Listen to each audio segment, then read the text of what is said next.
दोस्तों, एक बार की बात है। महात्मा बुद्ध एक गांव से होकर गुजर रहे थे। उस गांव में एक तालाब था। महात्मा बुद्ध और उनके सभी शिष्य तालाब के पास आकर रुक गए। तभी वहां पर एक लड़का अपनी मां के साथ पानी भरने आया। उस लड़के की नजर महात्मा बुद्ध पर पड़ी। वो महात्मा बुद्ध को पहले से ही जानता था। वह जानता था कि महात्मा बुद्ध बहुत ज्ञानी है और वो सभी के प्रश्नों का उत्तर देते। वह तुरंत ही महात्मा बुद्ध के पास पहुंचा। उसने महात्मा बुद्ध को प्रणाम किया और कहा, हे बुद्ध, मैं अपने जीवन में कुछ बहुत बड़ा करना चाहता हूं, लेकिन जब भी मैं कुछ करना चाहता हूं तो वो मुझसे संपूर्ण तरह से नहीं हो पाता। मुझे तो कुछ समझ ही नहीं आता कि आखिर में क्या गलती कर रहा हूं। इसलिए मैं आज आपसे यही प्रश्न पूछने आया कि लक्ष्य को पाने के लिए ऐसी कौन सी कठिनाइयां हैं जो हमें पार करनी होगी। महात्मा बुद्ध उस लड़के को देखकर मुस्कुराने लगे और उस लड़के से कहते हैं, जब तक तुम अपने लक्ष्य की ओर कदम नहीं बढ़ाओगे तब तक सफलता से जुड़ा हुआ हर एक प्रश्न, हर एक उत्तर अधूरा है। महात्मा बुद्ध इतना कहकर अपने सभी शिष्यों के साथ वहां से आगे की ओर चल पड़े। वो लड़का भी अपनी मां के साथ वापस अपने घर लौट आया। अगले दिन जब वो लड़का अपनी मां के साथ वापस उस तालाब पर पानी भरने आया तो उसने देखा कि तालाब में जो कमल की केवल कलियां थी, आज वो पूरी तरह से खिल चुकी है और पूरे के पूरे तालाब में केवल कमल के फूल ही नजर आ रहे। उस लड़के की मां को अपनी आंखों पर यकीन नहीं हो रहा था। उस पर उसकी मां कहती है, बेमौसम इतने सारे फूल एक साथ खिलना, ऐसी घटना तो मैंने आज तक नहीं सुनी। ऐसा अवश्य ही महात्मा बुद्ध के यहां पर आने के कारण हुआ है, अर्थात ये उनका ही प्रभाव है। ये सुन वो लड़का सोच में पड़ गया। उसने तुरंत ही तालाब से एक कमल का फूल तोड़ा और मन ही मन ये सोचने लगा, यदि यह महात्मा बुद्ध के प्रभाव के कारण हुआ है तो मुझे अवश्य ही महात्मा बुद्ध से मिलना चाहिए। शायद हो सकता है कि वो मुझे कुछ प्रेरणा देना चाहते हैं। ऐसा सोचते सोचते उस लड़के ने यह भी मन बना लिया कि वह महात्मा बुद्ध से अवश्य मिलेगा। और साथ ही उसके मन में महात्मा बुद्ध की वो आवाज गूंज रही थी कि जब तक तुम लक्ष्य की ओर कदम ही नहीं बढ़ाओगे तब तक सफलता से जुड़ा हर प्रश्न, हर उत्तर अधूरा है। तभी उस लड़के ने वह कमल का फूल एक छोटे से मटके में रख लिया और उसने मन ही मन यह मन बना लिया कि वह महात्मा बुद्ध से मिलकर रहेगा और उसके मन में जो भी प्रश्न है वह उनसे उनके उत्तर जानकर रहेगा। उस लड़के ने तुरंत ही अपनी मां से कहा, मां, मैं महात्मा बुद्ध से मिलने जा रहा हूं। वो अब तक बहुत आगे नहीं निकले होंगे। यदि मैं जल्दी जल्दी चलूंगा तो एक दिन में उन तक पहुंच ही जाऊंगा और फिर एक दो दिन में मिलकर मैं वापस घर लौट आऊंगा। उसकी मां ने उसे समझाने की कोशिश की, लेकिन वो लड़का नहीं माना। वो तुरंत सफर की ओर निकल पड़ा। वो मार्ग पर तेजी से आगे बढ़ रहा था। जल्दी जल्दी चलते हुए उसने बहुत कम समय में अपना गांव पार कर लिया, लेकिन अब इसी कारण वो थकने भी लगा था और उसकी रफ्तार भी धीमी पड़ रही थी। उस लड़के का जोश भी अब खत्म होता जा रहा था। धीरे धीरे चलते चलते वह जंगल के रास्ते आ पहुंचा और जंगल को देखकर उसके मन में एक डर उत्पन्न हुआ। उसने सोचा कि मैंने आज तक कभी जंगल पार नहीं किया है और इस जंगल में तो कई जंगली जानवर भी हैं। यदि मैं रास्ता भटक गया तो मैं महात्मा बुद्ध तक कभी नहीं पहुंच पाऊंगा, और यदि मैं किसी गलत रास्ते पर चला गया तो मुझे कम से कम 2 दिन और लगेंगे महात्मा बुद्ध तक पहुंचने के लिए, और यदि वो मुझसे बहुत आगे निकल गए तो मुझे बाकी रास्ते भी पता नहीं चल पाएंगे और फिर मैं उनसे कभी नहीं मिल पाऊंगा। वो लड़का इसी सोच विचार में पड़ा हुआ था। तभी उसने देखा कि उसी रास्ते से एक घुड़सवार आ रहा था। लड़के ने उस घुड़सवार से कहा, भाई, मुझे जंगल पार करवा दीजिए। मुझे महात्मा बुद्ध से मिलना है। मुझे ये कमल उन्हें देना है। क्या आप मुझे जंगल पार करवा सकते हैं? इस पर सवाल कहता है, बेटा देखो, मैं तुम्हें ले तो नहीं जा सकता, लेकिन मैं तुम्हारी मदद जरूर कर सकता हूं। यदि तुम चाहो तो यह कमल वाला मटका मुझे दे दो, मैं इसे महात्मा बुद्ध तक पहुंचा दूंगा। उस घुड़सवार की यह बात सुनकर वो लड़का एक बार फिर से सोच विचार में पड़ गया और सोचने लगा, यदि मैं पैदल जाऊंगा तो मुझे बहुत समय लग जाएगा और पता नहीं मैं महात्मा बुद्ध तक पहुंच भी पाऊंगा या नहीं। अगर मैं ये कमल वाला मटका घुड़सवार को दे देता हूं तो ये घुड़सवार घोड़े से बहुत जल्दी महात्मा बुद्ध तक पहुंच जाएगा और उन्हें यह कमल जरूर दे देगा। इससे मेरा काम भी आसान हो जाएगा और मेरा काम बहुत जल्द पूरा भी हो जाएगा। काफी कुछ सोच विचार करने के बाद उसने तय किया कि वो ये कमल का फूल उस घुड़सवार को दे देगा।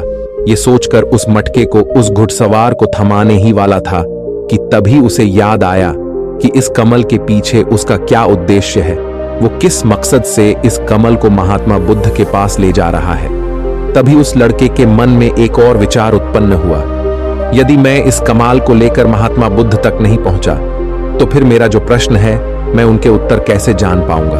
और हो सकता है कि मुझे मेरे जीवन में बस ये एक ही मौका मिला है जिसमें मैं महात्मा बुद्ध से मिल सकता हूं और अपने सभी प्रश्नों के उत्तर पा सकता हूं। हो सकता है कि दोबारा मुझे ये अवसर ना मिले, इसलिए मैं ये मटका नहीं दूंगा। मैं इसे स्वयं ही महात्मा बुद्ध तक पहुंच जाऊंगा।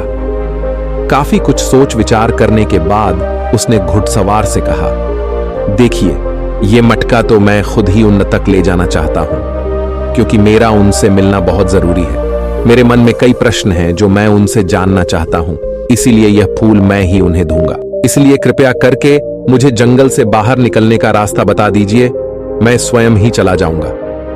इस पर उस घुड़सवार ने उस लड़के को जंगल से बाहर जाने का रास्ता बता दिया और उस मार्ग पर आगे की ओर बढ़ चला। वो जल्दी जल्दी मार्ग में आगे बढ़ रहा था और देखते ही देखते शाम का वक्त भी होने आया था।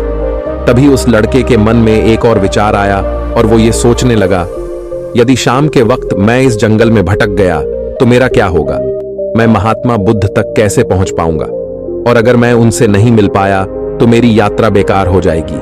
इससे तो अच्छा होता कि मैं उस घुड़सवार को ही ये मटका दे देता, वह उसे महात्मा बुद्ध तक अवश्य पहुंचा देता। मुझे तो घर लौट जाना चाहिए था, यही मेरे लिए बेहतर होता। इस प्रकार उस लड़के के मन में तरह तरह के विचार उत्पन्न हो रहे थे। ऐसा होगा तो क्या होगा, वैसा हो जाएगा तो क्या होगा, यदि मैं भटक गया तो क्या होगा। तभी उस लड़के ने उस कमल की ओर देखा। उस कमल से ही उसे महात्मा बुद्ध की याद आई। महात्मा बुद्ध के चेहरे पर वो असीम शांति थी, उसे महात्मा बुद्ध की वो मुस्कान याद आई।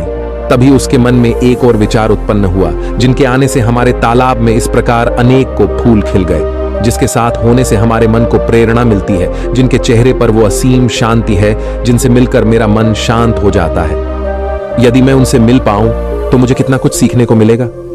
ऐसा सोचते ही उसके मन में एक बार फिर से महात्मा बुद्ध से मिलने की प्रेरणा जाग उठी और वो निश्चिंत होकर अपने मार्ग में आगे की ओर बढ़ता चला जा रहा था। काफी दूर आगे चलने के बाद जंगल खत्म होने लगा। तब उसने महसूस किया कि जब जब वो अपनी इस यात्रा का उद्देश्य याद करता है, जब ये याद करता है कि वो महात्मा बुद्ध से क्यों मिलना चाहता है, तब तक उसके राह की मुश्किलें कम होने लगती हैं। और यही वास्तविकता है, यही हम सभी के साथ होता है, फिर चाहे वो कोई छात्र हो या फिर व्यापारी। जब जब इंसान खुद पर शक करता है, खुद पर संदेह करता है, तब तक वह रुकावटें बड़ा रूप ले लेती है। और जब हम अपने लक्ष्य को याद रखते हैं, अर्थात अपना उद्देश्य याद रखते हैं, तब तक वो रुकावटें हमारे सामने छोटी पड़ जाती है और हम उसे आसानी से पार करके अपने लक्ष्य की ओर आगे बढ़ चलते। इस पर उस लड़के ने यह महसूस किया कि उसे अपना लक्ष्य याद रखना है, उसे अपना उद्देश्य याद रखना है और छोटे छोटे कदमों से आगे की ओर बढ़ते जाना है। उसके बाद उस लड़के ने सारी चिंताएं छोड़ दी, वह केवल सफर पे आगे की ओर बढ़ता जा रहा था। लेकिन इस बीच वो चलते चलते काफी थक चुका था और जैसे ही उसने जंगल पार किया, तभी जंगल के ऊपर उसे एक छोटी सी कुटिया नजर आई। वहां पर एक सुंदर स्त्री रहती थी। लड़का काफी थक चुका था और उसे बहुत जोरों की प्यास लगी थी। वो लड़का उस कुटिया में गया, वहां पर उस स्त्री से उसने पानी मांगा। इस बार उस स्त्री ने उस लड़के को पानी पिलाया। तभी वह स्त्री उस लड़के से कहती है, आखिर तुम महात्मा बुद्ध से क्यों मिलना चाहते हो? इस पर वह लड़का कहता है, मेरे मन में कुछ प्रश्न हैं और मैं उन प्रश्नों का उत्तर जानना चाहता हूं और मेरे पास केवल ये एक ही अवसर है, इसलिए मुझे उनसे मिलना ही है। वह लड़का उसी तरह से अपनी बातें कर ही रहा था। उधर दूसरी तरफ उस स्त्री के मन में उस लड़के के प्रति प्रेम जाग रहा था कि उस लड़के को पसंद करने लगी थी। वो लड़की उस लड़के को रोकना चाहती थी। वो उससे कहती है, आज की रात तुम यहीं रुक जाओ, वैसे भी शाम होने को है और बहुत जल्द रात भी हो जाएगी। ऐसे में तुम कहाँ जाओगे? इससे अच्छा है आज तुम यहीं पर रुक जाओ। आज हमारे बगल में ही शादी है, वहां पर नाच गाना होगा, खाना पीना होगा, बहुत मजा आएगा। इसलिए आज रात तुम यहीं पर रुक जाओ। उस स्त्री के मुख से यह सुनकर वो लड़का यह समझ चुका था कि यह स्त्री मुझे पसंद करती है और वह बहुत सुंदर भी है। उसकी सुंदरता को निहारते हुए वो लड़का मन ही मन ये सोच रहा था कि यदि मैं इस तरह से दोस्ती कर लूं तो मेरा जीवन तो समझ जाएगा, मुझे जीवन का मजा आ जाएगा और वैसे भी आज रात तक तो मैं महात्मा बुद्ध से मिल भी नहीं पाऊंगा, तो क्यों ना मैं यहीं पर रुक जाऊं। तभी उस लड़के ने जवाब देते हुए कहा, मैं कुछ देर में सोच कर बताता हूं। लड़का इस विषय पर सोच ही रहा था कि तभी उसके मन में एक बार फिर से महात्मा बुद्ध की वो बात याद आ गई और उसे यह एहसास हुआ कि मैं इतनी दूर से यहां पर क्यों आया हूं। उसने मन ही मन खुद से प्रश्न किया, क्या मैं यहां पर इतनी दूर इस लड़की से मित्रता करने आया था? नहीं नहीं, ये मेरी मित्र नहीं बन सकती। क्या भरोसा आज को इसका मन मुझ पर आया है और कल को किसी और पर आ गया तो मैं क्या करूंगा। लड़के ने तुरंत ही उस कमल की ओर देखा, तभी उसे उसका उद्देश्य याद आ गया और उसने तुरंत ही यह निर्णय लिया कि वह आगे की ओर बढ़ेगा। उसने उस लड़की को साफ साफ मना कर दिया और अपने मार्ग की ओर आगे बढ़ चला। जब वो आगे की ओर जा रहा था तभी उसे अपने इस निर्णय पर अफसोस हो रहा था। उसे ऐसा लग रहा था यदि उसे महात्मा बुद्ध ना मिले तो उसके हाथ से ये स्त्री भी चली जाएगी। इस बात का उसे बहुत मलाल था, लेकिन वह धीरे धीरे मार्ग में आगे बढ़ता गया। कुछ दूर आगे जाने के बाद जब उसका मन शांत हुआ तब उसे इस बात का एहसास हुआ कि यदि वह उस स्त्री के पास रुक जाता तो वह अपने उद्देश्य में कभी सफल नहीं हो पाता और उसकी ये यात्रा बेकार हो जाती, उसकी इतनी मेहनत व्यर्थ हो जाती। और तब उसे एक और चीज का एहसास हुआ कि जो भी व्यक्ति या फिर वस्तु हमें अपने उद्देश्य से भटकाने का प्रयास करे, हमें उससे तुरंत ही दूर हो जाना चाहिए।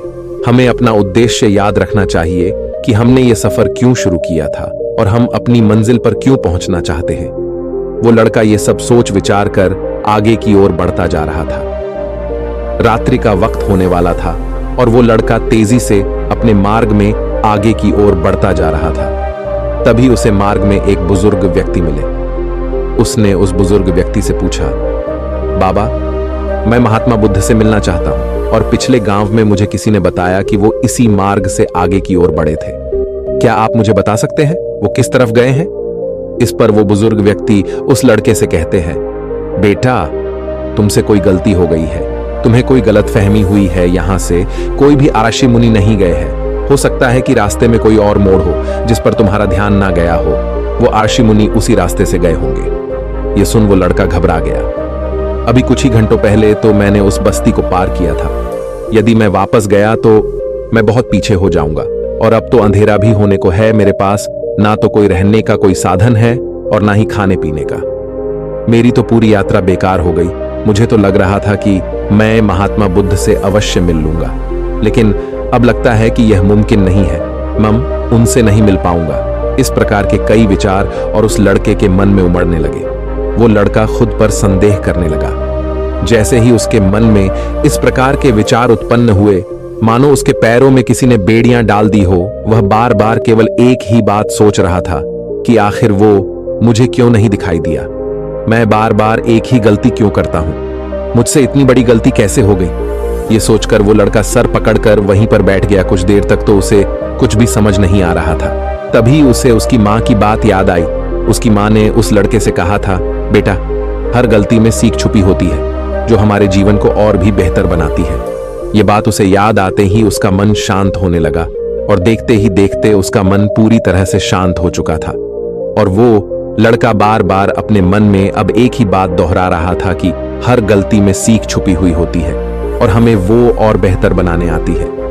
उसने अपनी गलती को स्वीकार किया। वो कहने लगा, हाँ, मुझसे गलती हुई है।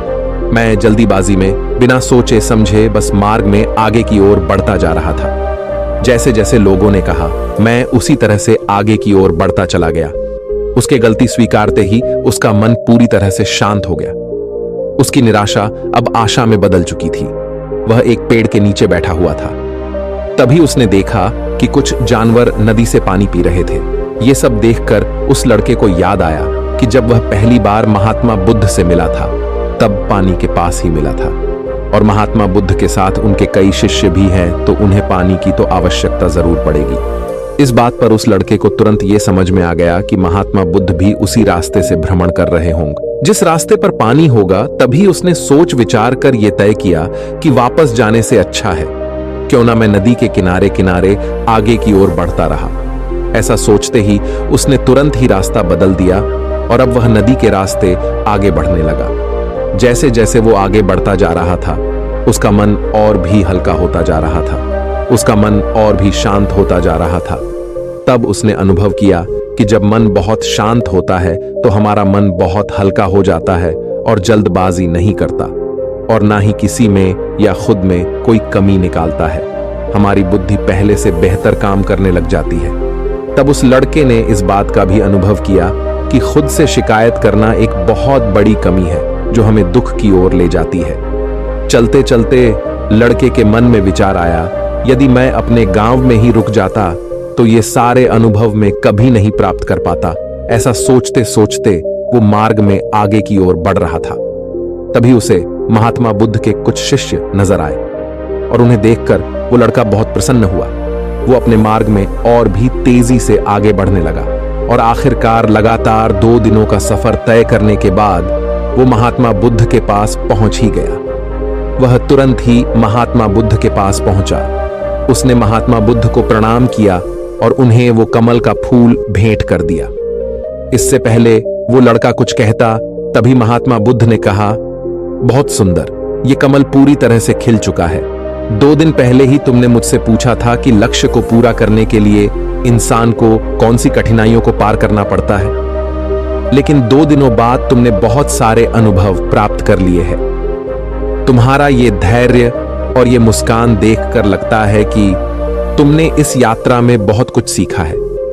इस पर उस लड़के ने यात्रा में घटित हुई हर एक बात महात्मा बुद्ध को बता दी। तभी महात्मा बुद्ध ने उस लड़के से कहा, तुम्हारे मन में जो भी प्रश्न है, मैं उनके जवाब तुम्हें जरूर दूंगा। आगे महात्मा बुद्ध कहते हैं, बिना कोशिश के हर चीज जरूरी है। जब इंसान किसी लक्ष्य के लिए उस रास्ते पर चलता है, तब सबसे पहले वह अपने अनुभव से ही सीखता है और जब धीरे धीरे उसका विवेक जागृत होने लगता है, उसकी बुद्धि काम करने लगती है, तब दूसरे के अनुभव और दूसरों की गलतियों से भी सीखने लगता है। जीवन में यदि सफल होना है, किसी लक्ष्य को प्राप्त करना है, तो सफलता का रहस्य से सीखने से पहले हमें उस रास्ते पर चलना पड़ता है।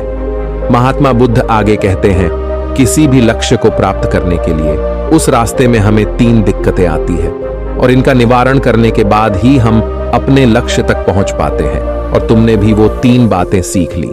पहला, अपने उद्देश्य को पहचान और उसके प्रति समर्पण करो। जैसे कि तुम ये कमल का फूल मुंह तक पहुंचाना चाहते थे और तुम्हारा उद्देश्य भी यही था। तुमने ये जान लिया था कि ये फूल मुंह तक पहुंचाने के लिए तुम्हारा क्या उद्देश्य है, जिस कारण तुम्हारे मन के सारे संदेह खत्म हो गए। इसके बाद जब भी तुम फूल को देखते थे तो तुम्हें अपना उद्देश्य से याद आ जाता।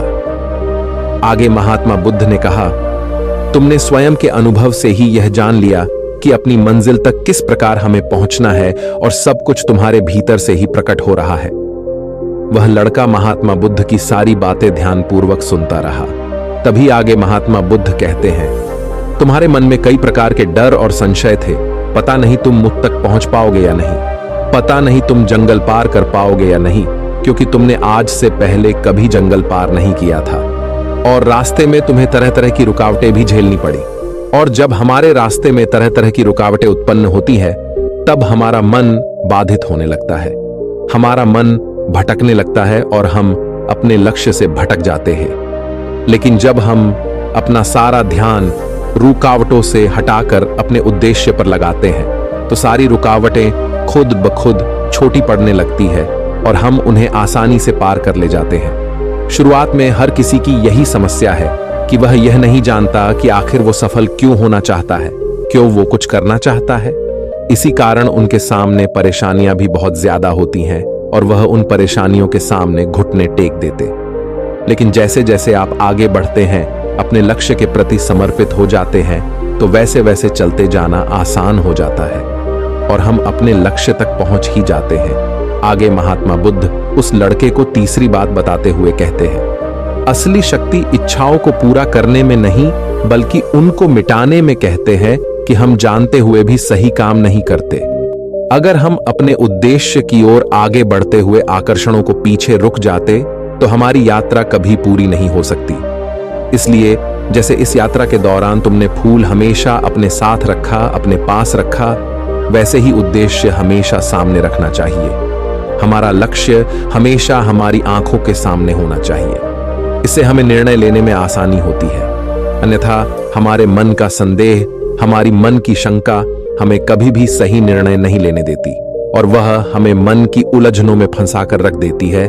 इसलिए संदेह के प्रति सचेत रहे। आगे महात्मा बुद्ध उस लड़के से कहते, बेटा, खुद पर शक करने की आदत से ज्यादा खतरनाक और कुछ भी नहीं है, क्योंकि जितना नुकसान आपके नकारात्मक विचार आपका कर सकते हैं, उतना और कोई नहीं कर सकता।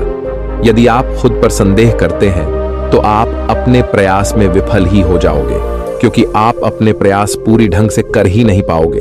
आप उससे बचने का प्रयास करोगे और जब तक हम अपनी गलती नहीं पहचानते तब तक हमें वो बात परेशान करती रहती है, वो हमें कमजोर बनाती रहती है। हमारे मन में केवल एक ही विचार चलते रहते हैं कि आखिर हमसे ये गलती क्यों हुई, मैं इतना नादान, इतना कमजोर कैसे हो सकता हूं, और अगर मैं आज इतना कमजोर हूं, मैं आज उस काबिल नहीं हूं, तो मैं आगे चलकर क्या कर पाऊंगा।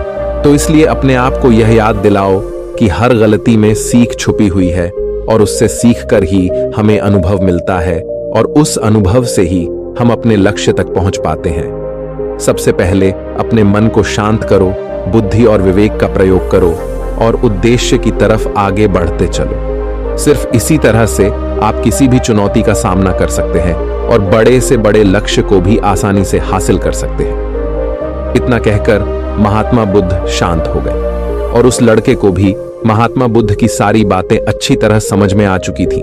उसे महात्मा बुद्ध को प्रणाम किया और पूरी रात वह उन्हीं के साथ रहा। अगली सुबह वह अपने घर की ओर लौट आए।